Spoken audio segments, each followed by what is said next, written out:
횡령 사건으로 오스템 임플란트의 주식 거래가 정지되면서 소액 주주들이 큰 피해를 보고 있습니다. 거래 재개 시점도 불투명한데 회사 측의 대책도 없습니다. 박병환 기자가 보도합니다.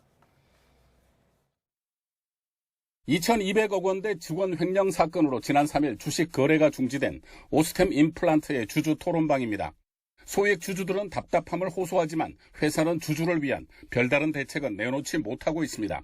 일단 주주들이 가장 분노하는 포인트는 사실 이 횡령 범죄의 직접적인 피해자이자 또 간접적인 피해자들이 대부분 다 주주인데 마치 횡령 범죄의 피해자가 회사 본인인 마냥 본인들의 피해 회복에만 지금 집중하고 있다는 사실이거든요.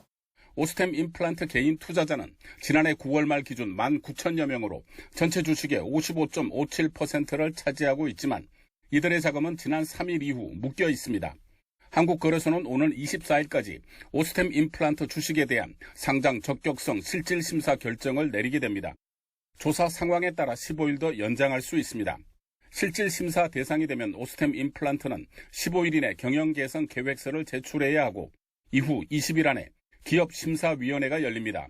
기업심사위원회에선 위원들이 만장일치로 결론을 내려야 해 심의가 길어질 수 있습니다. 상장 유지로 결론이 나더라도 최대 12개월에 달하는 개선 기간은 물론이고 개선 기간이 끝난 뒤 위원회가 다시 모여 거래 재개를 결정할 때까지 거래는 이루어지지 않습니다. 고승범 금융위원장은 최근 오스템 임플란트 사태에 대해 투자자 보호, 소액 주주 문제 등에 대한 부분을 들여다보겠다고 말했습니다. 회계상에서의 감독을 보다 강화하고 이사회의 책임성을 높일 필요가 있고요. 사후적으로 문제가 발생했을 때에는 이에 대한 엄중한 책임을 묻는 것이 필요할 것으로 생각됩니다. 직원의 거액 횡령을 눈치채지 못한 부실한 회계 관리에 대한 비판이 거센 가운데 소액 주주들이 바라는 주식 거래 재개는 언제가 될지 가늠할 수 없는 상황입니다. YTN 박병헌입니다.